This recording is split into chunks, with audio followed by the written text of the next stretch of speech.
एक पुरानी हवेली के पास रहने वाला 10 साल का कबीर हमेशा अपनी खिड़की से उस हवेली को देखता रहता था। एक शाम उसे हवेली के अहाते में घास के बीच एक चमकता हुआ स्मार्टफोन मिला। जब कबीर ने फोन उठाया तो उसकी स्क्रीन पर कोई वॉलपेपर नहीं था, बल्कि वह किसी शीशे की तरह काम कर रहा था।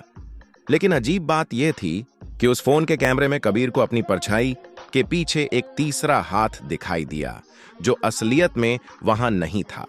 फोन में सिर्फ एक ही ऐप था जिसका नाम था द इनविजिबल की। जैसे ही कबीर ने ऐप खोला, फोन के फ्लैश लाइट से एक नीली रोशनी निकली। उस रोशनी ने घर की दीवार पर एक दरवाजा बना दिया जो पहले वहां था ही नहीं। कबीर डरा हुआ था, लेकिन सस्पेंस इतना गहरा था कि उसने दरवाजा खोल दिया। दरवाजे के पीछे उसका अपना ही कमरा था, लेकिन सब कुछ उल्टा था। वहां पंखे जमीन पर थे और बिस्तर छत पर।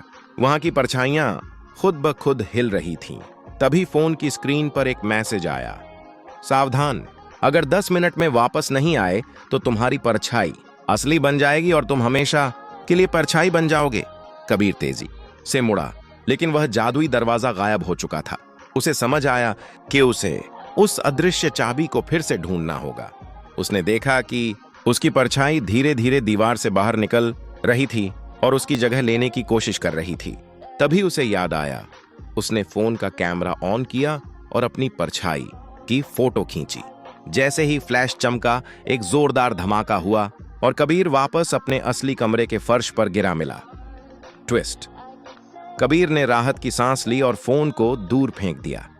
लेकिन जब उसने अपना हाथ देखा तो उसकी कलाई पर एक डिजिटल घड़ी का निशान बन चुका था, जो पीछे की तरफ चल रही थी।